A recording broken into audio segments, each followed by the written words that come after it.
Yes, people, this is ZELFA BARRETT, European champion, weighing in.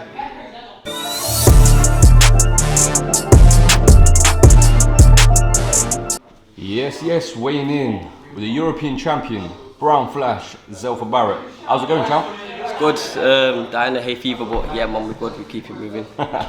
We're here at Collie Hurst and Moss and ABC. Tell me about this place. It's got a proper old school hard knocks feel to it. Yeah, man, it's old school, it's, you know, just hole in the wall. You get splinters in your hands if you're doing flipping press-ups, you know, but this is what makes champions. You know, nothing fancy about this gym, just pure hard work. Smells of hard work, you know, and it's made champions, it's making champions. You know, this is what I'm used to. Speaking of making champions, congratulations on your European title win.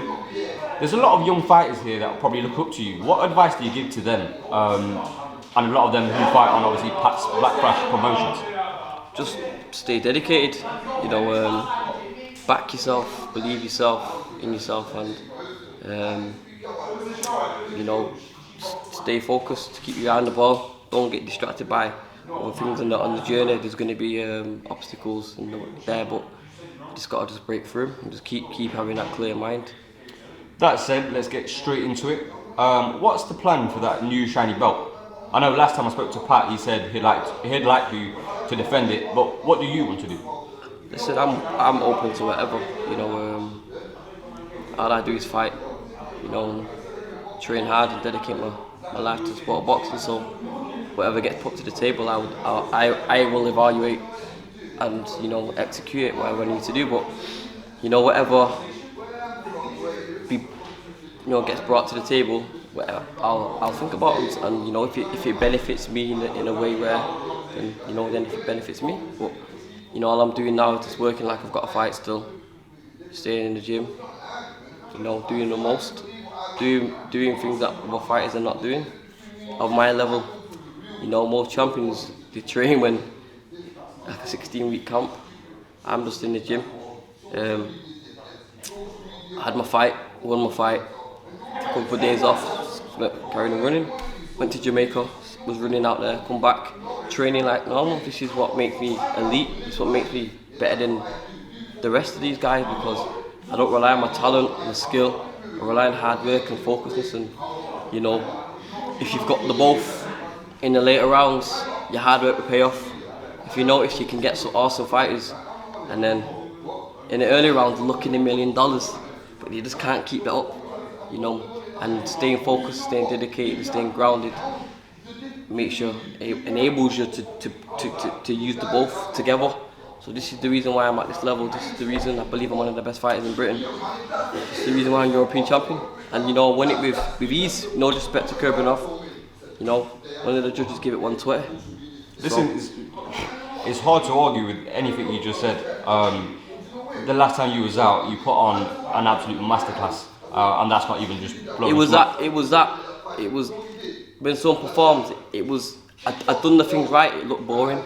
To boxing fans, they enjoy it, but to people that just like boxing, it's like, oh, this is boring. It's because I was hitting, not getting hit, and I was hitting and defending and looking, and you know, so I wanted to stop it really, but you can't stop somebody if you don't want to be stopped. You weren't engaging, you know, I broke his jaw. So I couldn't understand every time he probably would have caught a jab, it would have hurt. So you know, I give him credit. He went out the warrior way, you know, seen it out, so I respect him. But you know, the only thing I did miss is a stoppage, and we still build from that. We still go back and look at that and see the things I didn't do, see the things I could have improved on. And this is what I'm doing in the gym. Today was like a circuit day.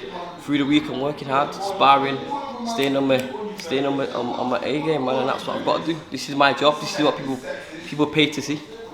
You know what I mean? But yeah. The fight was obviously headlined by Joe Cordina. That fight itself, the Agawa fight, was that offered to you before it was offered to Cordina? No. I just got the European title fight and took it with both hands, you know. It's like being the hardest in the school. You can't say you're the hardest if you're not won nothing. So I'm the best in Europe now.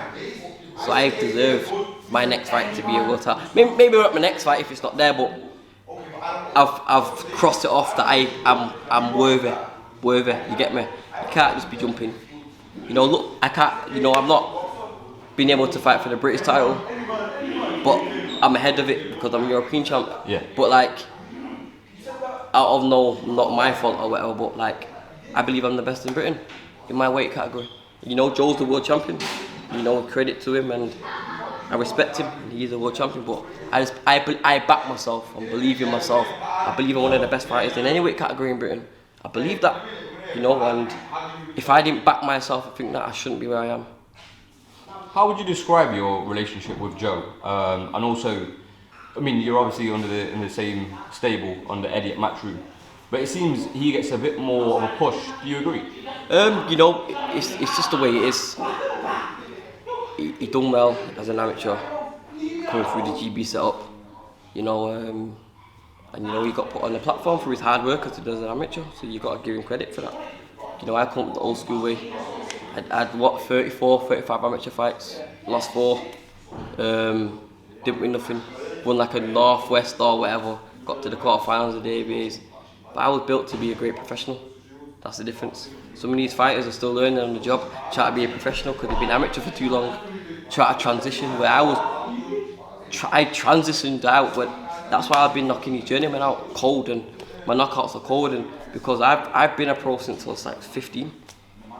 You know, been having tough spars with like Scott Quigg, and you know, the first 2-3 rounds I'll do alright, and then he just brush me after it. Not brush me, but outman me and just old pro me and whatever. So, you know, that's just the way it is. I was up on my Blackflash Promotions packs, low budget shows. You know, thank God he's doing well now with his shows. But back then he was first starting, and just, you know, I was fighting on them shows, taking 60-40 fights. Not even like the way even fights where, you know, when they're on TV, you know they're just gonna brush him. These are like fights where this guy just boxed for the Central area last week, should have won.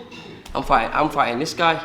You get me? So it's just a part of the come up, and that's just a part of the territory. You know, the cream rises to the top. So all of us got to keep doing is keep winning.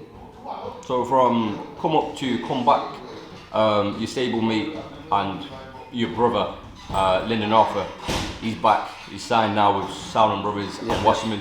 How happy are you for him? Buzzing, man. He's back on TV. You know, you want the best for him. So when he wins, I win. When he loses, I lose.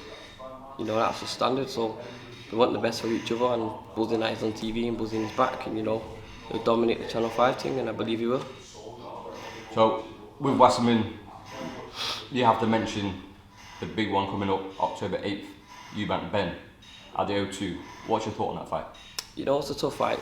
You know, eubank, bigger fighter, veteran now, been in the game, boxed, former world champions. You know, he's been there, done it.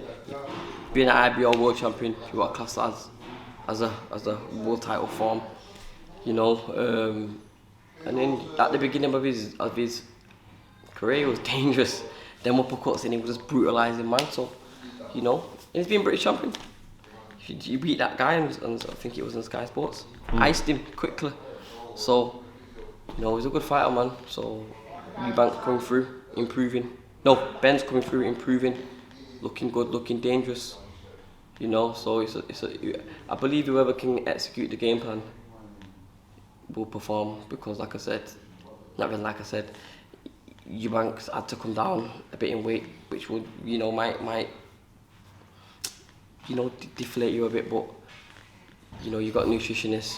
He's a dedicated guy. The guy trains when he's not meant to train or whatever. So it's a tough one, man. I believe whoever executes the game plan wins. So for rounding this off, back to you. When can we expect you out? Eddie did say in an interview there are quite a lot of dates coming up from now until the end of the year. Can we expect you on one of them, 2 of them? No doubt. I'll be out this year, maybe twice, I don't know. You know, I'll be out, like you said. You know, I've been training, I've been in shape, so even though I'm not of a level of stature where I need to just wait for a phone call, I'm not that level. I've passed that, worked hard to get where I'm at now, so I'm worthy now. So I'm ready though. If they said, do you fancy you putting the show in 8 weeks, 7 weeks? Of course I can, because I'm fit, I've been sparring, I live the life, you know, and I'll gloat about that, because I do live the life, and that's what gets fighters through certain things. This is what, like, these champions can remain champions, because they live the life of an athlete. Crawford, the guy's just training, not had a fight per time, but he's training. I seen him post something about he done like 14 rounds sparring, you know. Jaron Ennis, I seen him post something literally the other day, done 12 rounds. 3 different guys. Like, this is the kind of stuff I'm doing. You know, I'm staying ready, staying in shape. So when you come to camp, you're not starting at the bottom. You're already there. You just maybe upping the tempo a bit more. The intensity, yeah, you're upping it, but I don't have to start again. I don't have to like, oh, get onto this. I've been doing this. You know, it makes things smoother. It doesn't affect your body as more.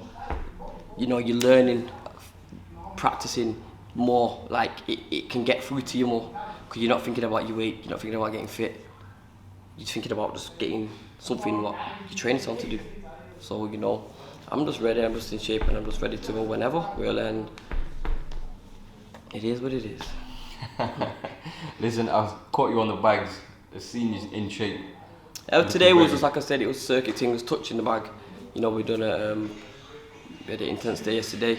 Nevertheless, bro, you look sharp. I'm just trying to stay in shape and just be ready, because, you know, as an athlete, you've got to be on your A game, and I'd be lying to you, and any fight I'd be lying to if they said to you, like, oh, I can't, they put on a bit too much weight, or eating a bit too much food, or not really doing as many runs as they should have done, because they've not got a fight date for flipping 16 weeks or however long. I've done that early on in my career. You get me there now. Every fight's serious. European title fights, world title eliminators, belts. So you've got to be on your A game, in and out of the ring. You know, so that's why now I've just been on it. My last 2 fights, I've had a nutritionist, and they're my 2 best performances. So, like, thank you, Peter Bell, by the way. You know, so I performed through being able to get the right nutrition in my body. So now I know, you know, I know what to do and stay on it. When it's time to jump on the camp, you know, I have my nutritionist on the phone. Right, bam, do this, do that, this, that, the other. You know, so now I'm just being moderate, having not a cheat, doing this. But now when it's time to go, I'm ready. Well, listen, we're ready to see you back in action. Thank you for your time, and thank you for weighing in, bro. Yeah, man, respect, thank you.